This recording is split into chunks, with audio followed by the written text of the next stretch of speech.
जमीन लपेटो अभियान की गाड़ी कुछ ऐसी चली कि जनाब जमीन खिसकाते खिसकाते खुद को खिसकाने का रास्ता तैयार कर बैठे।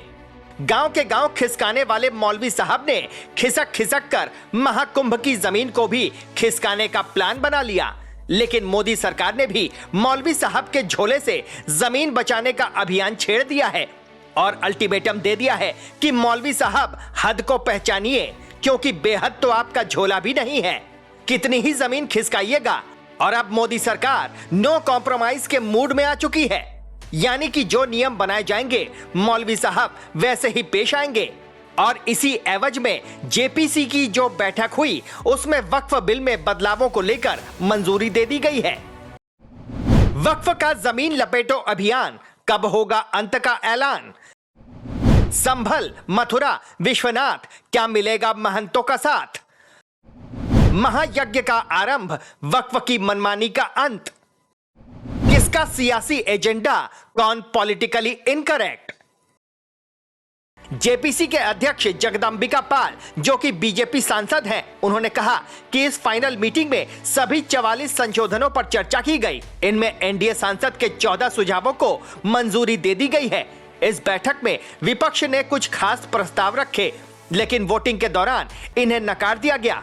अब समझिए कि जिन बदलावों की बात की गई है, पुराने नियमों के मुताबिक वक्फ जिस जमीन पर दावा करे उस जमीन का मालिक सिर्फ ट्रिब्यूनल कोर्ट जा सकता है। लेकिन नए नियम के मुताबिक उसके पास ट्रिब्यूनल के अलावा रेवेन्यू कोर्ट, सिविल कोर्ट और हाई कोर्ट में अपील करने का ऑप्शन है। पुराने नियम में वक्फ ट्रिब्यूनल का फैसला आखिरी होता है, उसके बाद पीड़ित कहीं नहीं जा सकता। लेकिन नए नियम में जमीन का मालिक वक्फ ट्रिब्यूनल के खिलाफ हाई कोर्ट में अपील कर सकता है।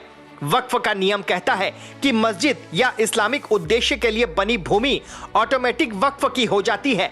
लेकिन नए नियम के मुताबिक जब तक जमीन वक्फ को दान न की जाए तब तक उस जमीन पर वक्फ अपना दावा नहीं कर सकता। वक्फ के नियम को देखें तो वक्फ बोर्ड में महिलाओं और अन्य धर्मों की एंट्री नहीं दी गई है। लेकिन नए कानून को देखें तो वक्फ में 2 महिलाओं और 2 अन्य धर्म की एंट्री होगी। जेपीसी की जो बैठक हुई उसमें अगर आप ये अंदाजा लगाते हैं कि सब कुछ शांतिपूर्ण तरीके से हुआ तो ये आपकी गलतफहमी है, क्योंकि मुद्दा जब सनातन का हो और खिलाफत जब मनमानी की हो तो हंगामा होना तय है। धर्म संसद का पहला एजेंडा है कि भारत को हिंदू राष्ट्र घोषित किया जाए। दूसरा एजेंडा सनातन बोर्ड बनाने पर अंतिम फैसला हो। तीसरा agenda places of worship act 1991 खत्म करना है। हालांकि याचिकाएं लगी हुई हैं। चौथा एजेंडा सोमनाथ फॉर्मूले से मंदिर मस्जिद विवाद का समाधान करना है। सोमनाथ वही फॉर्मूला है जहां पर सरकार की अहम भूमिका रहती है। पांचवा एजेंडा है पाकिस्तान बांग्लादेश में जो हिंदुओं पर हमले हो रहे हैं उस पर कोई ठोस निर्णय लेना।